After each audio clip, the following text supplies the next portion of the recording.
बिस्मिल्लाहिर्रहमानिर्रहीम। Welcome to my YouTube channel. हमने start किया हुआ है टॉप रिलेटिविटी एंड कॉस्मोलॉजी और ये है हमारा लेक्चर नंबर 2। आज हम इस लेक्चर के अंदर हम पढ़ने जा रहे हैं टाइम डायलेशन। अब स्पेशल थ्योरी ऑफ रिलेटिविटी के मुताबिक टाइम एब्सोल्यूट क्वांटिटी नहीं है और ये डिपेंड करता है motion of frame of reference. तो अब अगर फ्रेम ऑफ रेफरेंस रेस्ट पे है तो वो कोई और टाइम मेजर करेगा, जबकि फ्रेम ऑफ रेफरेंस अगर मूव करना शुरू कर दे, मोशन में है, तो तब उसका टाइम पीरियड कुछ और होगा। टाइम जो है वो कुछ और होगा। तो इसका मतलब ये हो गया कि ये एक एब्सोल्यूट क्वांटिटी नहीं है। अच्छा जी, अब इसको हम देखते हैं। इसके लिए हम क्या करते हैं कि कंसिडर करते हैं कि हमारा एक फ्रेम ऑफ रेफरेंस है और हम कोई भी इवेंट्स करते हैं। फॉर एग्ज़ाम्पल हमारे पास एक एरे है, दो मिरर्स हैं, ये एक दो मिरर्स हैं। क्या करते हैं कि हम फ़िलहाल ये रेस्ट पे है। अब यहाँ पे जो हम टाइम करेंगे, मेजर करेंगे, जब फ्रेम ऑफ रेफरेंस आपका रेस्ट पे होगा तो उस टाइम को हम प्रॉपर टाइम कहेंगे। अब होगा क्या कि हमने करना क्या है कि यहाँ से हम लाइट सिग्नल भेजते हैं इस फ्रेम से और वो जाके उधर से टकराता है तो एक टिक काउंट होती है और जब वापस आता है तो उसका एक चक्कर मुकम्मल होता है। जब यहाँ से हमने छोड़ा, इधर से जाके रिफ्लेक्ट हुआ इस मिरर से, जैसे ही इधर से वो वापस आता है इधर, तो इधर आके एक टिक हो जाती है। तो इसी तरीके से जब एक चक्कर मुकम्मल करता है फिर टिक। अब ये जो मिरर हैं वो एक दूसरे के साथ डी डिस्टेंस के ऊपर पड़े हुए हैं, ठीक है। जब ये रेस्ट फ्रेम पे है तो जो वो टाइम मेजर करेगा, हमने उसे क्या कहा, प्रॉपर टाइम। अगर मैं इस टाइम की बात करूं तो स्पीड ऑफ लाइट कितनी है, सी उसे लिखते हैं। और जब ये इधर से हम उसको भेजते हैं, यहाँ से ऊपर वाले मिरर में जाता है, फिर जब वापस इधर आके एक टिक होती है तो उस वक्त वो डिस्टेंस कितना कवर कर चुका है, 2d, और c is the speed of light. और अगर हम इसका टाइम मेजर करें तो उसको हम डेल्टा टी नॉट कहेंगे और वो टाइम जो है वो टाइम होगा डेल्टा टी नॉट, जो कि इक्वल होगा 2d/c। और ये हम किस केस की बात कर रहे हैं, light clock view in rest frame. तो अब फ्रेम ऑफ रेफरेंस आपका रेस्ट पे है, तो रेस्ट पे आप जब चेक कर रहे हैं तो उसका जो टाइम है वो डेल्टा टी नॉट, जो कि इक्वल है टोटल डिस्टेंस। अब कितना इसने डिस्टेंस कवर किया, d, और वापसी पे फिर d, तो 2d डिस्टेंस इसने कवर किया। वेलोसिटी ऑफ लाइट कितनी थी, c, तो 2d/c हो गया। अच्छा, ये तो आपका प्रॉपर टाइम हो गया। अब उसके बाद हम क्या करने जा रहे हैं, उसके बाद अब हम देखने जा रहे हैं कि आपका जो फ्रेम ऑफ रेफरेंस है, जो मिरर है, ये अब मूव करना शुरू कर दी, ठीक हो गया। अब जैसे ही, तो तब जब हम टाइम मेजर करेंगे उसको हम इम्प्रॉपर टाइम कहते हैं। तो जब आपका फ्रेम ऑफ रेफरेंस मूव करना शुरू कर दिया तो जब फिर आप टाइम जो नोट करते हैं वो आपका इम्प्रॉपर टाइम है। अच्छा, अब हुआ क्या कि इसी तरीके से आपके दो मिरर्स थे, दो मिरर्स के दरमियान डिस्टेंस d ही था। आप इधर से सिग्नल भेजते हैं और जैसे ही वो ये वाला जो मिरर है, इधर से लाइट सिग्नल दूसरे मिरर के साथ जाके टकराता है, तब तक वो जो मिरर है वो आगे की तरफ मूव कर चुका होता है। और जैसे ही उधर से वो मूव करके वापस आता है तो आप जो है वो आगे की तरफ, क्योंकि आपका frame of reference v velocity के साथ आगे की तरफ मूव कर रहा है, ठीक हो गया। तो जैसे ही वापस आती है तो आप आगे की तरफ मूव कर जाते हैं। तो इसका मतलब ये हो गया कि यहाँ से जो रेस्ट फ्रेम में इधर से इधर और इधर से ही वापस आ गया, मोशन की वजह से।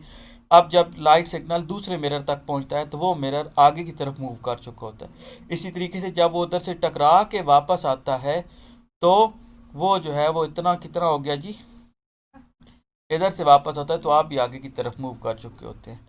अच्छा, तो अब क्या हो गया कि आपका ये जो फ्रेम ऑफ रेफरेंस था वो v वेलोसिटी के साथ मूव कर रहा है।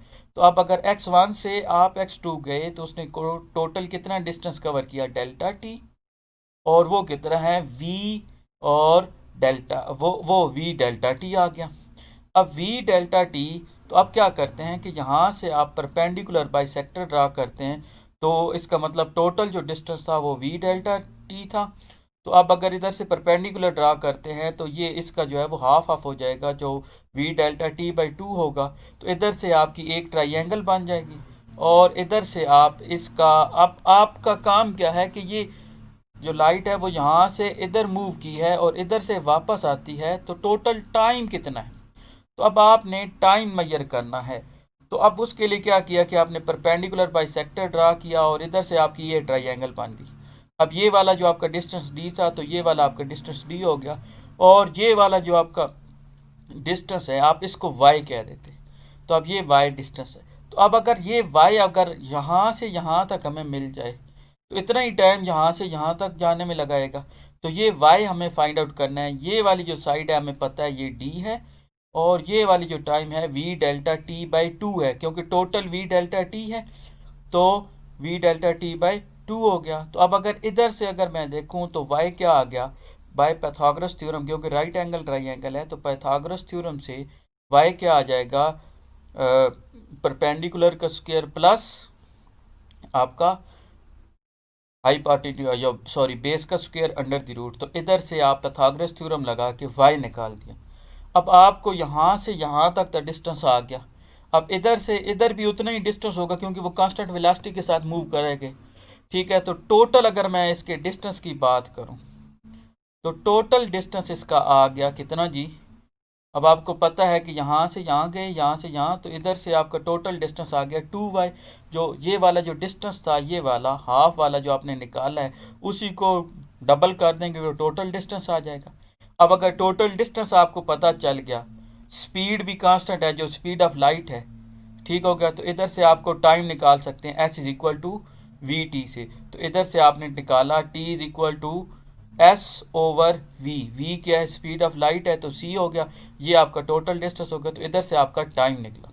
अब इसको आप थोड़ा सा रीअरेंज करते हैं। तो आप क्या करते हैं कि c को उधर जाके मल्टीप्लाई करते हैं और 2 को डिवाइड करते हैं। तो इधर से हमारा क्या बना, तो हमने किया यही कुछ किया कि हमने c को मल्टीप्लाई कर दिया और इधर जो टू मल्टीप्लाई और इधर आके डिवाइड हो गया। अब फिर हम क्या करते हैं, इसी इक्वेशन को स्क्वायर करते हैं। अब जैसे ही स्क्वायर करते हैं तो c square delta t square over 2 square 4 हो गया, और इधर से आपका अंडर रूट, वो जो स्क्वायर रूट था वो कैंसिल हो गया स्क्वायर से। तो अब इधर से आप d के लिए सॉल्व करते हैं, तो d को एक ही साइड पे रखते हैं और v square delta t square over 4 को लेफ्ट हैंड साइड पे लेके जाते हैं। अब इधर से फिर क्या करते हैं कि delta t square over 4 common ले सकते हैं, तो वो आप ले लेते हैं, कॉमन लेते हैं, तो उधर से आपका आंसर आ जाएगा सी स्क्वायर माइनस वी स्क्वायर। अब क्या करते हैं, अब इसके बाद आप क्या करते हैं कि डेल्टा टी स्क्वायर को साइड पे कर लेते हैं। अब डेल्टा टी को साइड पे करना है तो 4 डिवाइड हो रहा है, उधर जाके मल्टीप्लाई, और सी स्क्वायर वी स्क्वायर उधर मल्टीप्लाई हो रहा है, तो दूसरी जगह जाके डिवाइड हो गया। अब उसके बाद क्या करते हैं कि नीचे से सी स्क्वायर कॉमन लेते हैं। जब सी स्क्वायर कॉमन लेते हैं तो आपका आंसर आ जाता है C square into 1 minus we square C square. अब इससे आगे क्या करते हैं, अब वो जो 1 minus we square C square है 1 ओवर ये गामा के इक्वल है, 1 ओवर 1 माइनस वी स्क्वायर, तो गामा के इधर क्या आ गया 1 over under the root 1 minus we square over c square. तो इधर से आपका डेल्टा टी स्क्वायर क्या आ गया, सॉरी ये डेल्टा टी स्क्वायर है, और इधर से आपकी ये वैल्यू आती है 4d स्क्वायर सी स्क्वायर इंटू 1 ओवर, और ये आपका आ जाता है। तो अब इधर से अगर आप देखते हैं तो delta T is equal to gamma delta T naught आ जाता है। ठीक हो गया, तो इसका मतलब ये हो गया कि जब आप वो डेल्टा टी नॉट क्या था, वो वाला टाइम जब आपका फ्रेम ऑफ रेफरेंस रेस्ट पे था।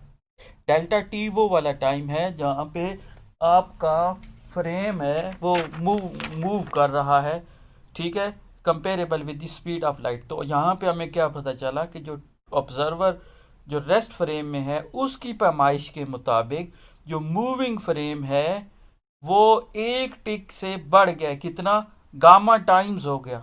ठीक हो गया, डेल्टा टी नॉट आपको पता है, ठीक हो गया। तो अब अगर मैं देखूं तो v क्या है, v क्या है, स्पीड ऑफ मूविंग फ्रेम जो कि कांस्टेंट वेलोसिटी के साथ मूव कर रहा है, और c क्या है, speed of light.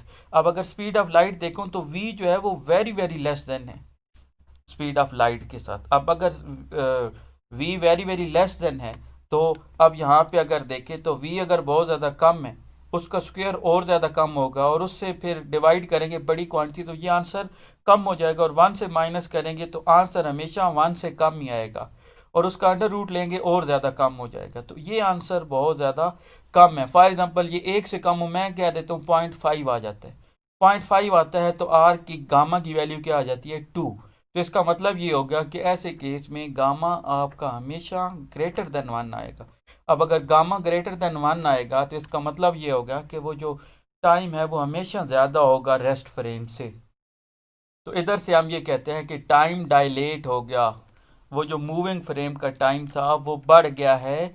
Rest frame के अंदर जो ऑब्जर्वर ऑब्जर्व कर रहा है उसके मुताबिक जो मूविंग वाला फ्रेम है वो आर गामा के मल्टीपल से बढ़ गया है। ठीक हो गया। तो इसी वजह से हम ये कहते हैं कि मूविंग फ्रेम जो है या मूविंग क्लॉक स्लो डाउन के इसके मुताबिक वो बढ़ गया। इसका मतलब क्या हो गया, इसके जो रेस्ट में जो उसे ऑब्जर्व कर रहा है उसके मुताबिक वो ये हो गया कि उसका जो क्लॉक है वो स्लो डाउन हो गया। तो आज के लिए इतना ही, नेक्स्ट लेक्चर में हम जल्द ही हाजिर होंगे। तब तक के लिए अल्लाह हाफिज़।